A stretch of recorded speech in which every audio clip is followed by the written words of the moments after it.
Well, let's connect this into the present day. And one thing that is a constant recurring theme is the reptilians or an extraterrestrial race interbreeding with humanity and creating particular bloodlines. And you've got an amazing artifact, I guess that's the word, necklace here, which I know is incredibly heavy, which has a very significant contribution to make to this theme of extraterrestrials or another race, not human, interbreeding with humanity. Now, first of all, where did this come from? Sir, we don't know. This necklace has been around for so long that we don't exactly know from which tribe it came. All I can tell you is that this necklace was in existence when the king who founded the Zulu nation, Zulu, was still a boy. It is described in ancient legends centering around this king. It is called Inweba Yezimfihlo, the necklace of the mysteries. It is really a book which tells 12 different stories. And how old do you think it is? How old do you know it is, first of all? I don't know, sir. All I do know is that... Hundreds of years? Or? Yes, very old. But it's not as old as the green face that I've just shown you. Oh, the Chitauri. The Chitauri face is said to be over 7,000 years old, this thing here. Now, this necklace enshrines several mysteries in it. Inside here are stones which are not from this earth. It is a very amazing story. There are 3 pebbles in here which stories say were brought to this earth by an alien baby which played with a human baby in the northern Transvaal. This... First of all, that looks so much, well, it obviously looks very much like a spacecraft, like a flying saucer. Yes. This half-molten object here used to be a serpent-like necklace worn by a Mashona chief. He went to investigate something which had landed in the bush and which was killing his people. And he went with his battle axe to attack this object. And the object blew a jet of very terrible fire at the chief. And he became just smoke. And this was all that was left of him. Now, this necklace enshrines one of the oldest and the greatest mysteries in our country. That the god beings which we call by the name Chitauri and which are called Zishwezi or Imanugela in the languages of other tribes throughout Africa.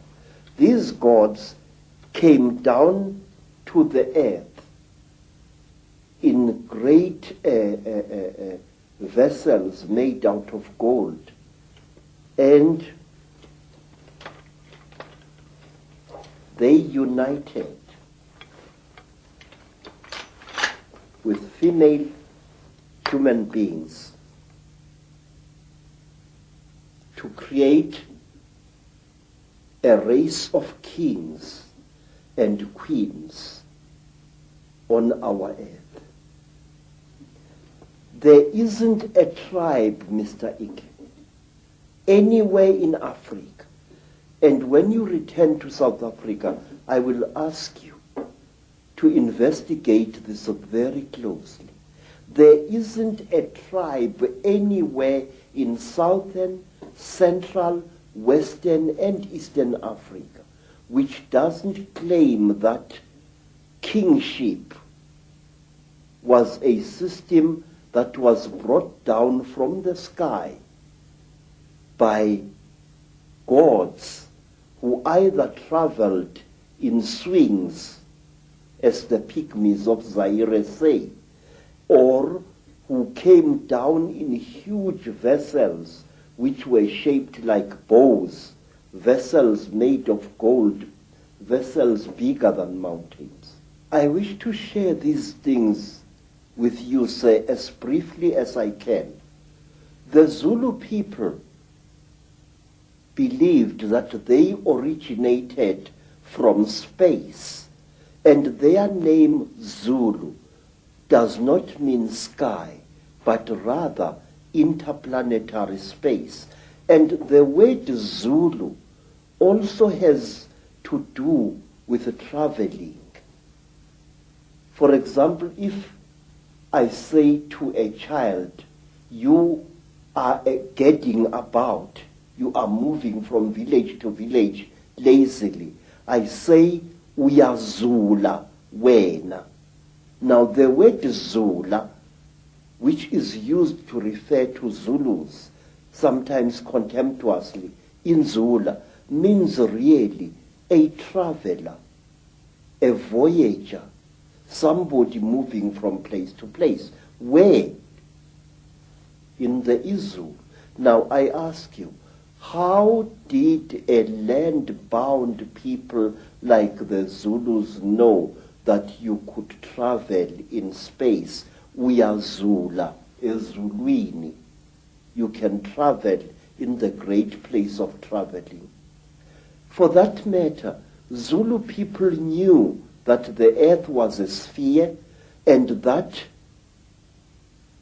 it was the sun that was still in space and the various planets orbited around it. I will show you on the other necklace of knowledge. And when a Zulu refers to the earth, he says, umhlaba jikelele.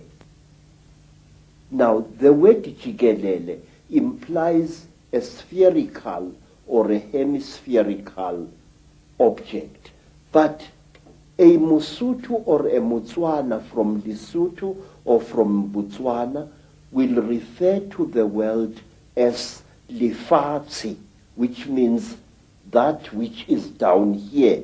And he will say, when he refers to the earth's shape, lefatshe ka bophara. Now this word ka bophara means the earth in its width. Thus, a Mosotho or a Motswana believes that the earth is flat, but the Zulus believe it is either a hemisphere or a sphere. The Zulu people were the first people to know something that is now attributed to Albert Einstein, namely that space and time are one and the same thing. Zulus knew that long before Einstein was born. They said that one other Zulu name for space is umkhathi. Umkhathi.